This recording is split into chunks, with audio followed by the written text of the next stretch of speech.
Bienvenidos a Todo lo que necesitas es oír, y estamos en nuestra segunda temporada. Eso quiere decir que ha pasado casi un año desde que empezamos los programas anteriores. ¿Y eso qué quiere decir? Que ahora empezamos los nuevos programas, ¿verdad? Qué coincidencia, claro, ¿no? Es como decir que han pasado 365 días. Exacto, pero bueno, no los vamos a contar por no aburrir al público y a la audiencia con comentarios completamente idiotas. Bien, queríamos dedicar nuestra segunda temporada, empezando con el primer programa, con los Stones, al menos con los Rolling Stones. Y claro, nos vemos un poco abrumados porque los Stones son ya, digamos que son diferentes encarnaciones a lo largo de la historia, pero eso teníamos que fijarnos sobre todo en una época concreta. Y Miguel aquí, que es una persona que puede decir muchas cosas sobre los Stones y sobre todo sobre los inicios de los Rolling Stones, nos ha marcado una especie de línea roja para poder analizar lo mejor de los Stones, centrándonos en un disco, pero también no vamos a centrarnos solamente en un disco, en Out of Our Heads, sino que vamos a centrarnos un poco en la época previa a este disco y hasta Out of Our Heads, y quedándonos un poco a las puertas del que sería el Aftermath, que en ella pues están algunos de los temas más famosos de los Rolling Stones en los años 60 y lo que les ya definitivamente no es que les catapultara al éxito, porque ya lo habían hecho con el primer y con el segundo disco, con las primeras canciones quiero decir, sino que ya les dejaría definidos para siempre con un estilo muy de los Rolling Stones. Entonces nuestra línea va a ser el álbum Out of Our Heads, pero para entenderlo tenemos que hablar también de los primeros tiempos previos de los Rolling Stones.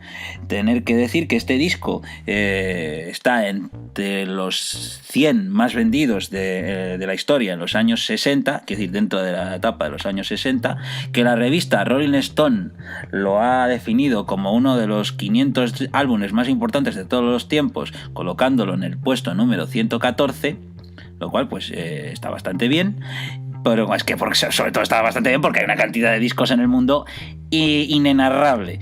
Y ahora le voy a hablar voy a dejaros con Miguel para que nos diga por qué puñetas nos dedicamos a estos discos y no nos dedicamos a los discos donde tenemos más canciones más famosas que nos vuelven a todos locos. ¿Por qué nos has hecho esto, Miguel? ¿Por qué nos has emplazado justo a las puertas de los Rolling Stone molones? De los que nos gusta, a los que no profundizamos tanto la música como tú. Danos una luz, ábrenos unas puertas, enséñanos el por qué tenemos que fijarnos justo. Yo no sé si voy a poder hacer tanto, yo comento esto, pero abrir puertas, encender luces y cerrar ventanas, pues eso ya no sé si soy capaz. Yo creo que todo esto está, yo por lo menos personalmente lo tengo muy mediatizado, porque una cosa son los Stones en Europa, otra cosa son los Stones además incluso te voy a decir, lo de los Stones es nuevo. Originalmente nadie decía los Stones, todo el mundo decía los Rolling. Los Rolling Entonces, Stones. No, en principio eran los Rolling Stones, aquí no se sabía ni decir. Bueno. O sea, pero luego después cuando era como los Rolling, y luego fueron los Stones, que eso ya eran como más sofisticados. Sí. Pero yo lo que quiero decir que siempre debemos de pensar un poco que una cosa es lo que pasa afuera y otra cosa es lo que pasa aquí, que de eso han sido siempre lo que yo he tratado de hablar, ¿no? Sí, creo que los programas anteriores no dejábamos de hablar lo que pasaba aquí, claro, y lo que pasaba afuera. Es que son cosas muy decir los Stones y decir Out of Our Heads como cosas importantes serían en el mundo. Pero lo he dicho bien, ¿verdad? Sí, Out of Our Heads. Out of Our Heads. Hombre, ahí la traducción llego. Pero bueno, quiero decir que eso, cuando yo leo que es uno de los discos más importantes de la historia y todo eso, digo, es raro esto, porque aquí no había manera, pero no porque yo piense que es que aquí no había manera porque pasaba algo, es que a nadie le interesaba esta música, como siempre. O sea, estás diciendo que en España directamente lo de los Rolling Stones cuando empezaban era como que eso no pitaba y no pitaba. No es que no pitaba, es que ni se escuchaba ni se ponía. Es muy probable que aquí empezaría todo el asunto como empezó en mucha parte del mundo con Satisfaction, Entonces, cuando ya en los 40 o el programa de aquel famoso de Discomanía y tal presentaba canciones que estaban triunfando en el mundo, pues yo supongo que alguien se daría cuenta de que Satisfaction era una canción de la época del álbum de Out of Hearts, pero americano, ahí estamos. Claro, siempre hablamos de lo mismo. Los americanos son siempre muy listos. Entonces, de un LP, vamos, lo que se llama un LP, de un disco, hacían dos. Sí. Siempre incluyendo algún éxito. Entonces, sí, eso pasa con los Beatles, acuérdate. Hacían una especie de very best de dos discos. En vez de sacar un LP, con ese LP hacían dos. Metían dos éxitos, quitaban unas canciones y las ponían en el otro, y así tenían dos LPs vendibles. Sí. Y con esto también pasó lo mismo. Que este disco originalmente era inglés y no tenía ninguna canción de éxito, pero los americanos quitaron algunas canciones y metieron los éxitos. Claro, tenemos que comentar a los oyentes que el contenido de canciones que tiene el álbum de Reino Unido es bastante diferente al álbum americano. Claro. Tan radicalmente que casi diríamos que parecen discos diferentes. Claro. Que no había pasado el orden es diferente, la mitad de las canciones se quitan, se ponen otras, y tenemos un disco que los americanos hicieron un poco más largo, de unos 3 minutos más, pero eso no quiere decir nada, porque es que hay un montón de canciones que no están en el original de Out of Heads. Pero claro, siempre hablamos de los mercados. Entonces vamos a referirnos sobre todo al inglés, ¿verdad? Vamos al británico, porque después de todo es el punto de partida. Todavía los Rolling Stones no hacían álbumes completos. Quiero decir sí, hacían álbumes. Pero lo que completos. quiero decir es que ya hacer un proyecto de álbum, eso llegaría después. Claro, es que estábamos todos, por eso te hablaba al principio, estábamos hablando de unos Stones que tenían unos álbumes que era la recopilación de EPs y LPs, un poquito para meterlo todo en un pack y la gente comprase todas las canciones juntas que habían tenido éxito y que habían producido y que habían editado. Y luego ya vendían los álbumes proyecto completo. Pero puedo aclararte una cosa. Pero háblanos sobre todo por qué puedo y no Aftermath. Pero lo vas a hacer, ¿verdad? Lo voy a hacer, sí. Pero prométemelo. Sí, lo voy a hacer. Los discos grandes, los LPs que se llaman, eran LPs con una recopilación de canciones que se tienen en el estudio. Uh-huh. Se pretende, si han tenido un single de éxito, imagínate, un poco éxito, no mucho. Cogen entonces y dicen, bueno, pues les dice la casara, vais a hacer un LP. Se graban canciones, por eso los primeros discos de los Rolling suenan muy diferentes unas canciones a los otros, porque unas estaban grabadas un día, otras tal. Tampoco te creas que con mucho aparato ni disposición, porque en realidad los ingenieros pensaban que eran musiquillas de mierda, que iban a durar muy poquito y que bueno, pues les vamos a hacer un LP a ver si se vende. Entonces, hasta este LP, los Rolling habían sacado un primero que se llamaba The Rolling Stones, que ya partía con una portada donde no pone nada. Eso es una maravilla. En el inglés, sí, lo puedes ver aquí, una portada, una de las primeras portadas, donde no pone nada, ni el nombre de las personas, que eso ya es impactante, ni el nombre del grupo. Y los americanos hacen la misma portada, pone The Rolling Stone, un nuevo grupo en el panorama musical. O sea, típica mierdilla americana. Esto se vendió en su día en Inglaterra y se vendería un poquito en Estados Unidos. Y fíjate tú qué curioso, también salió ese disco en España, ese LP, en su época. O sea que ahí hay un punto. También salió lo que se llamaría The Rolling Stone 2. También salió en España. Y también lo cambiaron en Estados Unidos de portada. Discos que por supuesto no tenían casi ningún tipo de éxito. Y después, como ves aquí, salió una portada impactante con un disco de 4 canciones que se llamaban EPs. En esa época, donde no eran ningún éxito de ninguna clase, pero sí se editaba. Y luego finalmente, con título especial, con título de concepción, salió Out of Our Heads, que ya era temático de sonido, temático de producción y todo nuevo. Y eso es un poco, para mí, pasar de un sonido estupendo que tenían los 3 primeros discos a un sonido bestialmente sucio y potente que sería el característico de los Rolling Stones a partir de ese momento. Fuerte, canciones fuertes, sonido fuerte, canciones sexys, canciones con ritmo tremebundo, con sonido tremendo. Y para mí todo eso se corta con el famoso Aftermath, que tanto prestigio, tanta maravilla y tanto le ha parecido a todo el mundo como la maravilla de las maravillas. Y a mí me pareció, desde el primer momento que lo escuché, que bueno, que era una pérdida completa de la fuerza de los Rolling. Una pérdida completa. Eso, y que se pasaban otra cosa. Eso es muy radical. Sí, ya sé. Es tan radical como el cambio de los Rolling ahí. Claro, entonces lo que ocurre es que parece ser que esa ¿cómo se llama? Moderación de sonido empieza a ser como guay. Al trabajo de ingeniería, por así hablar. Al trabajo de ingeniería. Un poco a la par de los Beatles, ¿no? Claro. La pauta de hagamos discos de estudio.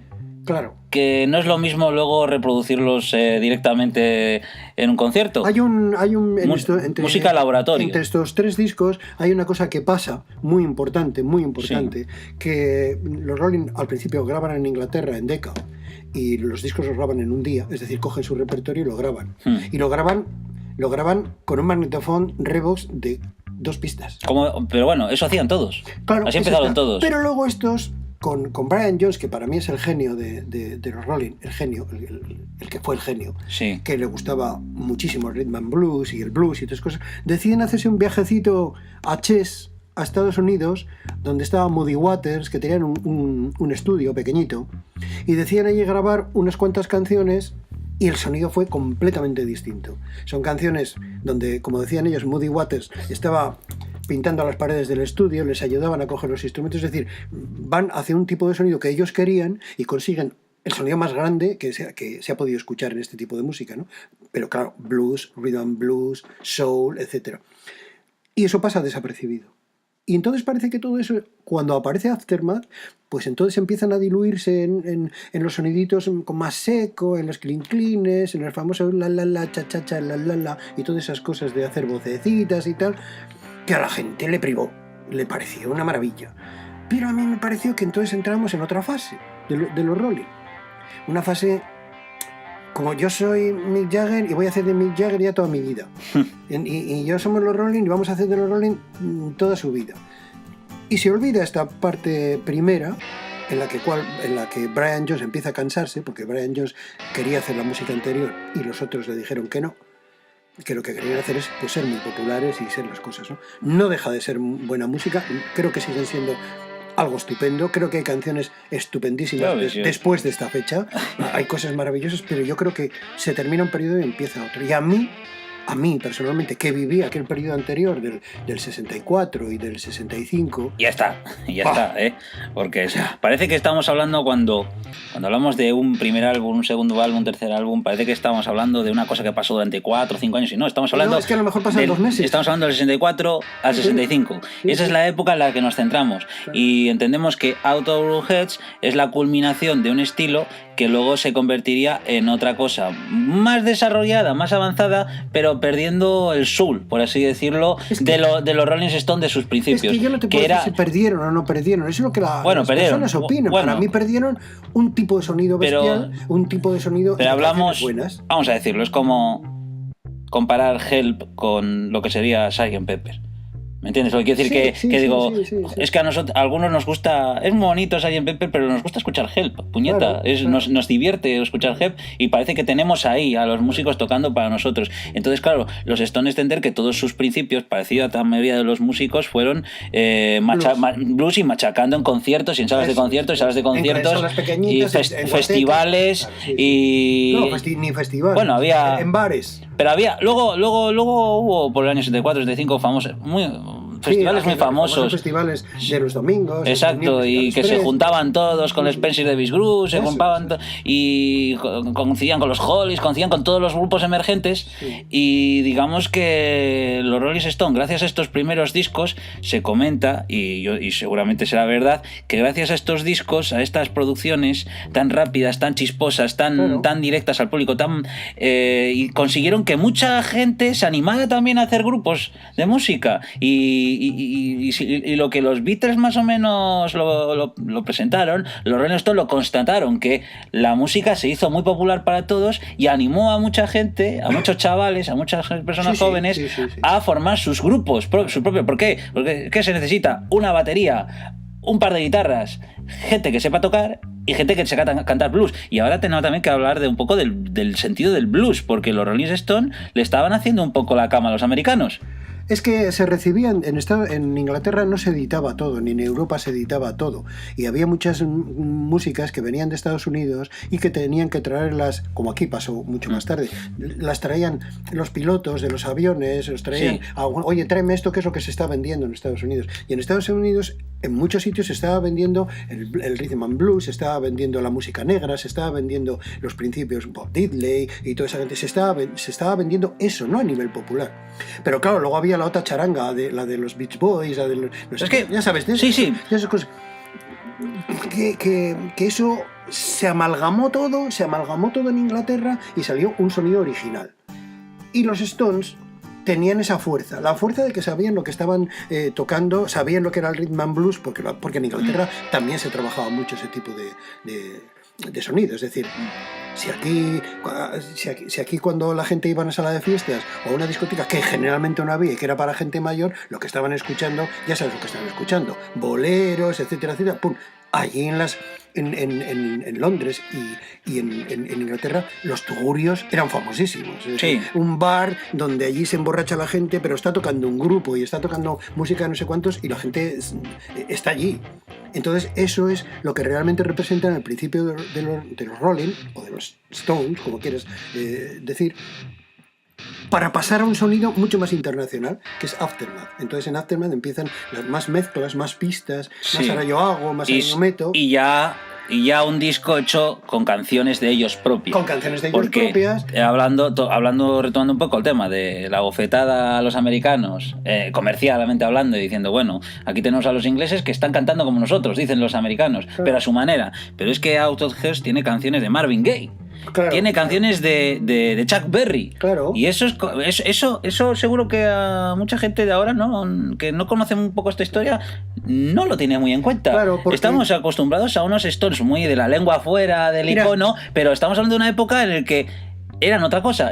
Tú te acuerdas siempre, yo creo que te acuerdas, te acuerdas siempre de Vanilla Fudge. Sí, claro. Ya sabes lo que hacen con You Keep Me Hanging On, que es de las Supremes. Le dan una bestialidad, y dices, bueno, aquí esto ya no es Diana Ross cantando, que además yo no digo que no sea bueno, que había muchas personas, sobre todo tías, que empezaban a gustarle ya la cosita esa de la tabla Motown, y qué mono es todo, y Richard Talbider, y los Four Tops, y todo eso. Pero los Rolling hacen, o mejor dicho, Vanilla Fudge hace una versión bestial de la canción, es decir, le quitas toda la cosa del guay. ¿Y quieres decir que los Stones hacían eso? Los Rolling hicieron lo mismo. Eso con la música de Chuck Berry, con Bob Diddley, con Marvin Gaye, con todas esas cosas, es darles una fuerza, una dimensión distinta. Pero todo eso, yo lo que pienso es que luego se domestica todo en un tipo de sonido muy bueno, pero con canciones que ya quieren ellos expresar como algo, pero ese algo... Pero también lo hacía muy bien. ¿Qué? También está muy bien, ¿no? Sí. No, sí que no digo que no. Es que se me nota que a mí me gusta más el Aftermath que los anteriores, pero también me gustan mucho los anteriores, y sobre todo el Out of Hearts. El Out of Hearts, pero... Mira, Aftermath fue una especie de explosión en el mundo. A todo el mundo le parecía la maravilla más grande el Aftermath, que por cierto era muy distinto en estéreo que en mono. Es un disco concebido en mono, pero luego los americanos lo editaron en estéreo.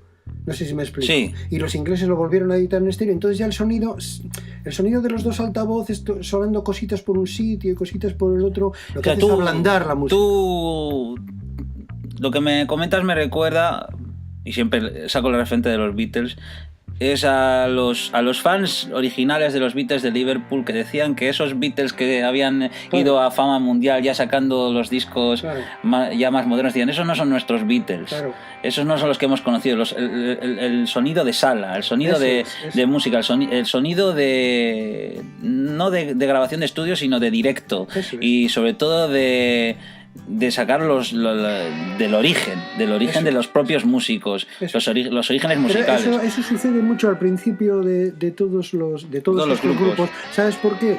Porque cuando intentan hacer la primera grabación en un estudio, son unos mierditas los pobres. Y entonces, o sea, tiene repertorio limitado. No, repertorio lo tienen, pero lo que no tienen... Pero propio, no tienen propio y aparte tienen que enganchar con canciones populares. No.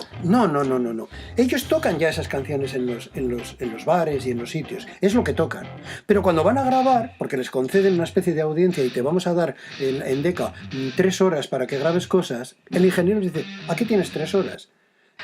No tienes más. Y en 3 horas tocas el repertorio y zarandajas. No hay más mezclas, ni más historias, ni más nada. Eso se pone en un disco, si se vende, se vende, y si no se ha vendido, pues olvídate de mí, porque eso ha sido el principio. Pero luego cuando empieza a haber fama, entonces ya los ingenieros no te dan 3 horas, te dan 2 días para que grabes, te dan no sé cuántos, las mezclas, y todo eso va quitando un poco lo que es la espontaneidad y la fuerza por cambiarlo, por hacer, oye, lo voy a hacer bien. Ya que esta canción la puedo tocar 4 veces seguidas hasta que me salga bien, ¿me explico? Entonces ya la tengo que hacer bien. Y a la cuarta, o a la quinta, o a la sexta, pues a lo mejor sale bien. Y entonces ya está. Pero ya le he quitado la salvajada esa de yo tengo que hacer esto, que es lo que toco en la discoteca rápidamente, y la fuerza que tiene además de mostrar que soy la pera y que esto es potentísimo. Y eso es lo que pasa, que después se estabiliza todo como vamos a hacer las cosas bien. Y eso es lo que es Aftermath. El disco ya como bien hecho. El Out of Our Heads. Out of Our Heads. Out of Our Heads. Yeah. Out of Our Heads. Es el disco de los Rolling Stones que incluye, por supuesto, a Mick Jagger, a Keith Richards, a Bill Wyman, que se iría tiempo después. Pero uno de los mejores bajistas del mundo y prácticamente creador del sonido de los Rolling. El bajo de Bill Wyman es tremendo. ¿Por qué se Las fue? líneas. Aquí nos puedes comentar. Bill Wyman se fue allá por los 70 o principios de los 80. Yo creo que más tarde. Más tarde. ¿Y por qué se fue? ¿Por hartazgo? ¿O porque ya porque esas personas... Bill Wyman era el más mayor de todos. Sí. O sea, bastante más mayor que todos los demás. Y estaba cansado. Y luego Brian Jones murió en el año 69. Y con ese para ti se fue la esencia Rolling Stones. La tuya, la que a ti te gustaba. La que a ti te interesaba. Se fue la retención. Es decir... se fue la imaginación de las instrumentaciones. El trabajo. El trabajo creativo. Sí, lo que pasa es que él ya no trabajaba, ya estaba tan pasado, estaba pasado. Pero se fue porque era un hombre que era capaz de sacarle sonido a cualquier instrumento. Es decir, aquí hay que meter una flauta, pues la tocaba. Aquí hay que meter un sitar, pues lo toco. Aquí, o sea, sin embargo, no era la música que él quería hacer. La música que quería volver era la de atrás. Y a los otros pues no les convino mucho. Esto a nivel histórico es muy interesante porque la imagen que se tiene ahora de los Rolling Stones es de Mick Jagger y su grupo. Yeah. Cuando el fundador es Brian Jones y la esencia del grupo es Brian Jones. Y bueno, prácticamente no hemos nombrado a Charlie Watts, pero los Rolling Stones de ahora son 3 del grupo original. En este disco, curiosamente, ya tenemos a Phil Spector metido por en medio. De producción, por eso el disco, producción. Claro, por eso el disco empieza a sonar como lejano, si te das cuenta, como grandioso, con un eco tremendo. ¿Cómo era? La pared de sonido, el muro de sonido. Mal. O sea, cuando lo pones en el equipo bueno, el sonido es sucio. O sea, pero eso es lo que pretendían. Pero todavía no era el muro de sonido. Eso vendría sí después. Empezaba un poco a jugar con los... Pero ese estéreo que no es estéreo, eso son unas cosas que suenan en el fondo, cosas duplicadas encima. Es otra cosa distinta. A lo mejor no te dice nada lo que te voy a decirte, y si puedes hacer un comentario haces, pero Jack Nitzsche estaba metido en esto. Sí, el que después haría bandas sonoras. Para el que haría la banda sonora de Alguien voló sobre el nido del Cuco. Películas. Ese estuvo desde el principio. Sí. ¿Qué tipo de músico era Jack Nitzsche? Pues son músicos que tienen sus ideas tremendas de percusión, de tal. Pero esas personas que caían de repente por ahí porque habían conocido a otro y les habían metido, o eran yo creo que sabe cada uno con quién está. Como el músico, no me acuerdo ahora, el que tocaba, Ian Stewart, por ejemplo, que era el sexto Rolling, pero no lo dejaron integrarse, que además toca desde el principio los pianos, órganos, todo, pero no lo dejaron incluso en la banda porque era feo. Y le dijo, no, mira, tú vas a estar siempre con nosotros, vas a tocar siempre con nosotros, pero como eres feo, y además ya sabes lo que es ser feo, tipo inglés feo. Sí, tipo los Rolling Stones. No, mucho más feo. No. O sea, como vulgar, no sé cómo decirte, un ser vulgar. Imagínate una persona vulgar, que no es como ellos. Entonces a ese le dijeron, no, mira, tú no. Que no es, y además era un tío muy tímido, pero claro, tocaba de narices y cosas, pero le dijeron, mira, tú no, tú eres feo y mejor que te quedes detrás. Bueno, sé que no ha sonado muy profundo todo esto último, pero suena tal cual como sonaría en su momento. Un chisme de esta fealdad. Como le dijeron en los Beatles al primer batería, tú no vas a tocar porque es malo. Bueno, ya. O sea, le dijeron, tú no vas a tocar con nosotros en el escenario. O sea, sí vas a estar en el escenario, pero atrás, pero no te vamos a promocionar porque... Y al bueno de Stephen Stills no le dejaron entrar los Monkeys por desdentado. Por desdentado, pues eso. A Stephen Stills, uno de los mejores guitarristas de la historia. Sí. Pero bueno, es que eso era por imagen, ya. Eso es. ¿Quieres crear una imagen? Un producto. Eso es. Oye, también pasó... no me acuerdo cómo se llama, no era con los Beatles, con el famoso Mal Evans, que era el que llevaba las maletas y todo eso, que algunas veces toca el piano y el otro, que no me acuerdo cómo se llama. ¿Cuál? El otro. ¿El del principio? Sí, los dos ayudantes de los Beatles, ya es Mal Evans y el otro, que luego que se han muerto los dos, que produjo... Derek Taylor. No, otro. Ya lo miraremos. ¿No? Ya lo miraremos, porque total, esto es el programa dedicado a los Rolling Stones. Seguramente no habrá otro dedicado a los Rolling Stones, porque nuestra idea era precisamente eso.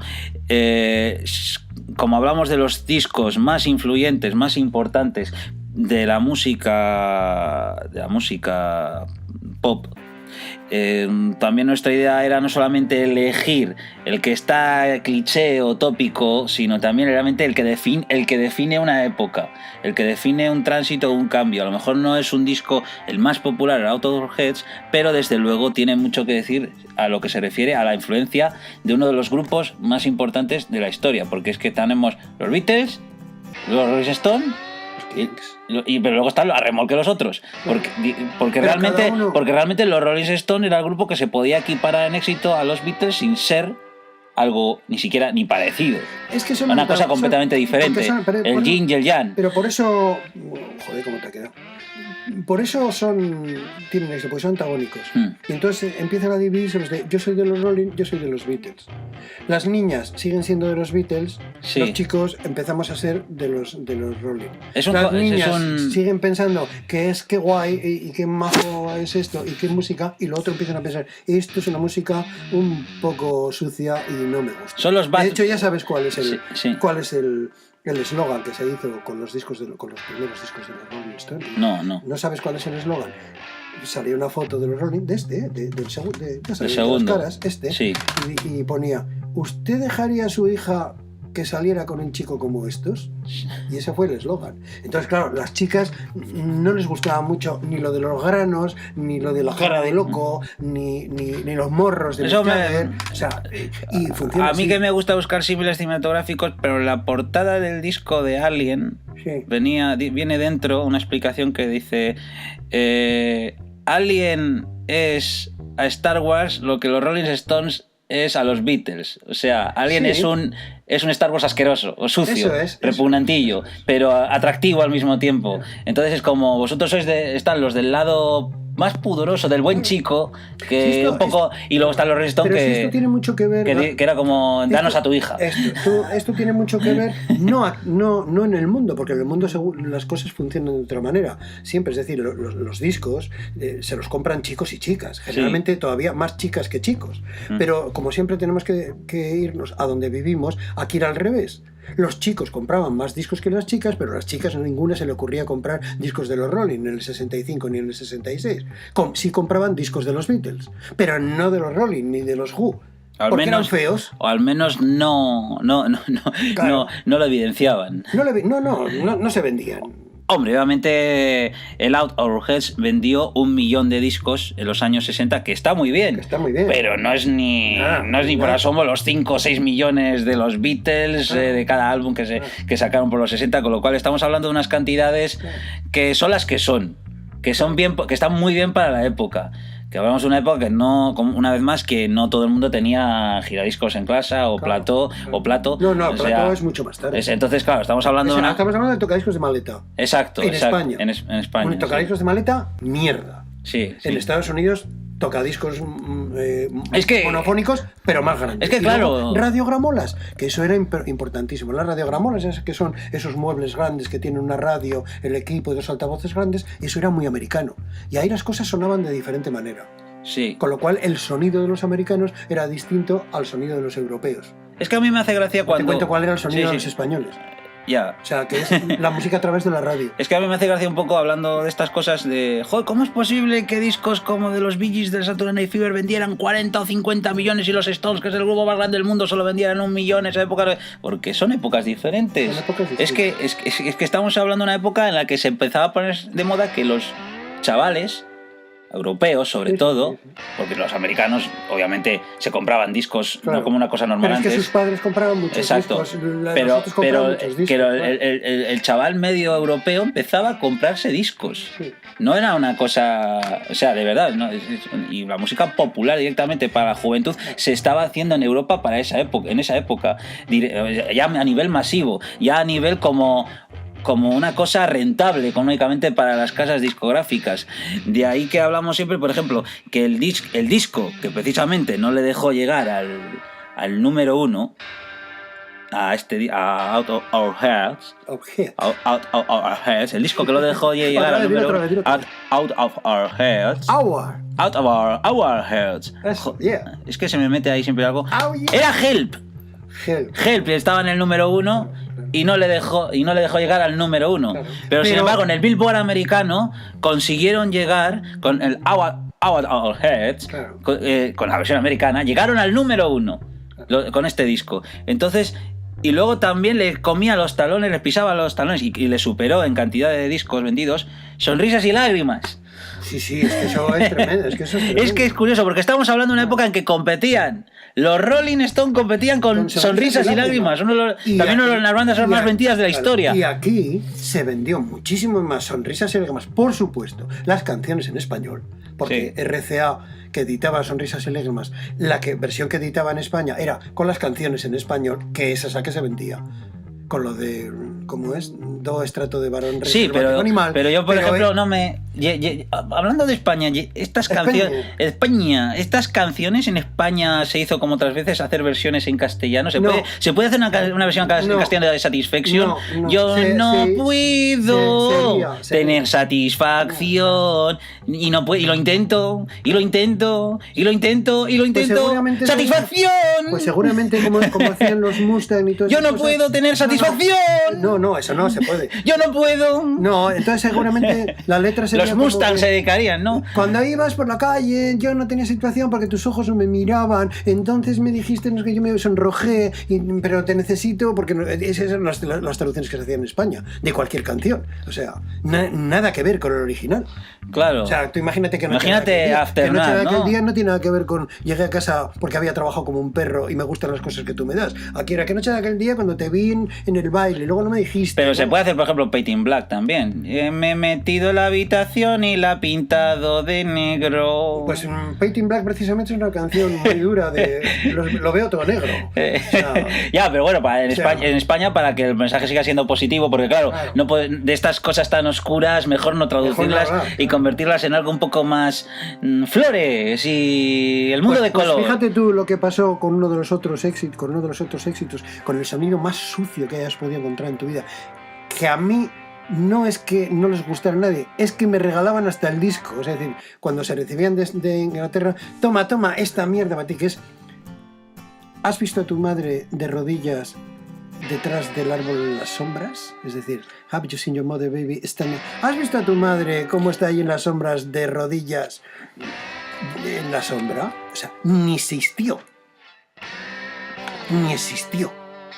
Claro, porque no se puede decir eso. Y no estaba rezando precisamente. Pues eso, ahí está. Entonces eso ni existió. Con lo cual ese sonido no les gustaba. Ni a las unas, ni a las otras, ni a los otros, ni a los padres, ni a los hijos. Aquí, ni a las madres, ni a nadie. Porque no es como una canción, una especie de bestialidad. Y así con muchas cosas. Los Rolling ahora se les perdona porque son como... ¿Cómo es? Como así, ¿no? Como que son un poco como Mick Jagger, es como, ay, qué sexy soy y tal, pero esa música era bestial, bestial por la música. Y Mick Jagger en el escenario era eléctrico, pero era eléctrico ya cuando tenía 18 años. Sí. No porque hiciera, como dijo John Lennon una vez, ¿qué hace Mick Jagger haciendo el marica en la tele? Haciendo el marica. Sí, así lo dijo, pero ¿qué le ha pasado? ¿Por qué hace eso? Porque Mick Jagger era como era, pero no era un ser como se convirtió después. Era un blusero, de rhythm and blues. Y era un tío muy sexy, que hacía cosas sexy, pero naturales. Un poco sí, esa maneradillo lo que te bueno, pero no era eso de... Estaba con las maracas. dándole ritmito porque es el mientras sonido cantaba. de Bob Diddley. Exacto. Claro, o sea, pero no es eso que después se quiere ver como gracia. ¡Ay, qué graciosos son! Es que hay que decir una vez más que además estamos hablando del final de la sobriedad de los Rolling Stones, Claro. para meterse en los territorios donde... Es que es como tópico ya decirlo, pero las drogas y el alcohol y sobre todo el machaqueo de trabajo que tenían les empezaba a pasar factura de un año para otro. Sí, pero... Si ves una actuación de los Rolling Stones del año 64 por televisión y la comparas con el año 65, están todos ya totalmente hechos papilla. Están hechos papillas con unas ojeras de 1000 kilómetros y con la mirada completamente ya desorientada. Pero tú ya sabes que eso aquí, porque siempre hay que referirse aquí, eso no existe. España. En España eso no existe. Sí. Con las chicas o los chicos, sobre todo las chicas de 15, 17, 18, no están pensando ni en las drogas ni en nada de nada. No saben eso, no lo ven. Creen es que son guapos todos, o que son monos, o que tienen... ¿Tú te acuerdas? Fue por esta época cuando fueron al programa de Sullivan y les obligaron a cambiar la letra de la canción. Sí, claro. Oye, el tío Mick Jagger estaba destrozado porque lo obligaron a cambiar, que luego no la cambió. En lo de King Cat, no, y todas esas cosas, no podía decir eso. También era la época en la que fue en el programa Dean Martin también. Bueno, Dean Martin en la televisión y prácticamente se rió él a la cara de ellos. Los presentó como diciendo, vamos a ver estos chicos que no se han peinado desde hace un montón de tiempo y a ver qué os parece. Vamos a presentar a estos monos. Así lo dijo. Y el tío, claro, se llevó un rebote porque tenía que hacerlo, tenía que cantar. Pero casi de llorar. Sí. Porque aquí parece que son todos muy duros en esto, pero son personas sensibles. Son personas sensibles. Eso, y bastante. O sea que realmente estamos hablando de una época muy importante de los Rolling Stones. Y para la gente que realmente salía el perfil de ellos rebelde, romper el esquema de los guapos, de los atractivos, de los monos. Claro. Y realmente ver a unas personas que se vendieron muy bien. Y además cambiando completamente la personalidad de los grupos, que hasta ahora se sigue utilizando.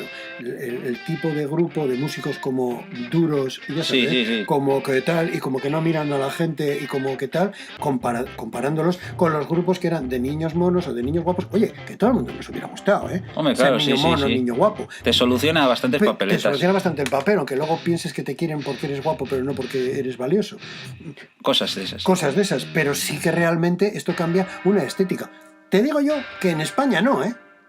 En España, pues, o sea, esto es muy jodido en España, ¿eh? Creo que nos hemos equivocado del programa. Teníamos que haber hecho todo lo que quisieras oír en España. En España, claro. Pues claro, porque, pero es que es importante para los oyentes que nos están escuchando que entendamos que una cosa es la apreciación que tenemos de la música desde aquí. Ahora todo se ha universalizado. Claro. Y parece que hablamos de un disco, y parece que hablamos de un disco a nivel sociocultural que está sucediendo en todo el mundo. Pero en otras épocas todo era diferente. España, en los últimos 20 años, ha empezado también a entender el valor de la música de esta época en toda su dimensión. Pero es que hasta entonces no nos dábamos cuenta, excepto los que les interesaba de verdad y los que seguían el asunto a través de la revista Rolling Stone, por cierto, sí, que no tiene nada que ver con el grupo, pero a través de lo que es que uno se iba enterando de lo que pasaba afuera, claro, que conseguía uno entender la trascendencia de todo esto, que aquí no se llegaba a calar hasta tiempos después. Pero ojo, sí se llegaba a calar, porque, y te voy a decir, voy a personalizar, yo, no como yo, sino como ente, recibía la revista Rolling Stone cada 10 días y New Musical Express. Las dos venían en el paquetito puesto. Entonces sabías perfectamente cómo iban las entrevistas, qué es lo que estaba pasando. Pero aquí se utilizaba Discobolo, musical, no sé, donde las entrevistas siempre eran a los brincos. Salut le copain, que era preciosa, una revista francesa donde todos eran chicos y chicas franceses guapos. Y de vez en cuando los Rolling, con fotografías buenas, etcétera. Rock and folk, que hablaba del folk en el mundo, y salía Dylan, pero todo eso aquí no se olía, ¿eh? Aquí se vendía el cancionero de no sé cuántos, el cancionero no sé cuántos, y no hay más. O sea que en realidad la persona que no entendía o que no sabía no tenía pobriña la culpa. Es que no le van a poner en ningún sitio esta música. No le van a poner en ningún sitio, no va a ir a guateques donde pongan esta música y no va a ir a fiestas ni a saraos donde vayan a poner esta música, porque no se pone. Entonces, ¿cómo van a saber? Sin embargo, pues sí, alguna cosita de los Beatles y no sé cuántos. Pero si ya estamos hablando del 68, no del 65, ni del 64. Eso es más duro. Vamos a ir cerrando con un par de cositas, un par de temas, que a lo mejor nos dan para 5 o 6 minutos más del programa. Primero, una versión reducida. Fueron por equipararlos a la carrera de los Beatles. ¿Iban un poco a la par o a los Rolling Stones parece que les costó más meter el pie dentro de... clavar bandera, por así decirlo? Les costó más clavar, porque estamos hablando del 64 y todavía tenían un disco que la mitad eran temas que no eran suyos. Sí. O la mayoría. O sea, Our Head solo tiene 3 temas de ellos. Hay que comprender que los Beatles, por ejemplo, son, mientras duran, unos genios musicales y una originalidad tremenda. Pero los Beatles en las últimas... Y que dejaron de hacer álbumes que no, con canciones que no eran suyas a partir del tercero, sí, y ya por el 63. Claro, pero entonces ya se suponía que los álbumes eran una especie de cosa donde componían unas cuantas canciones, salían y hacían un poco aquello que les daba la gana, y aquello que les daba la gana era bueno. Sí. No sé cómo decir, o sea, tenían una inventiva de 4 tíos juntos, pero aquí en los Rolling no hay 5 tíos juntos, hay 5 garrulos juntos. Pues así, sí, donde uno y otro, Jagger y Richard, componen algunas canciones con riffs de guitarra y buenas cosas, pero no tienen la creatividad. Esa creatividad. Lo que tienen es el sonido. Y entonces por eso estos tíos, para mí el error es que cambian de hacer lo que hacen por intentar hacer una cosa que se pareciera a la originalidad de lo que se les ocurría a los Beatles. Sí. Entonces les salían bastantes cagadas. O sea, hay algunos de los Rolling que ahora se pondrán, pero son auténticas cagadas. Hasta te atreverías a decir que Between the Buttons, por ejemplo, es una cagada. Hasta te atreverías a decir que en Aftermath hay algunos temas que son risibles. Son risibles. En Satanic, no te quiero ni contar. O sea, son los Beatles haciendo sus Sgt. Pepper. Y a veces hay canciones que son muy bonitas. Mira, Sissy Rainbow es una canción preciosa, pero eso no son los Rolling. Eso es una cosa que se les ha ocurrido. Sí, se Rainbow del disco Satanic. Del Satanic. Mira qué bonito los Pero colores. que luego el resto del disco no es así. No, el resto del disco hay verdaderas, iba a decir, peñazos horribles. Es como si cogemos el Smiling Smile de los Beach Boys, que como que bueno, que sí, que la primera está bien Good Vibration, pero que el resto... Pero el resto, esto ya es un poco lío, ¿no? Pero eso es lo que estaban, lo que cuando ya estás en una fama tan bestial, pues da lo mismo. Todo lo que es como los Kings, que hay series de discos, yo me acuerdo que salían y decía, Dios mío, ¿qué es esto?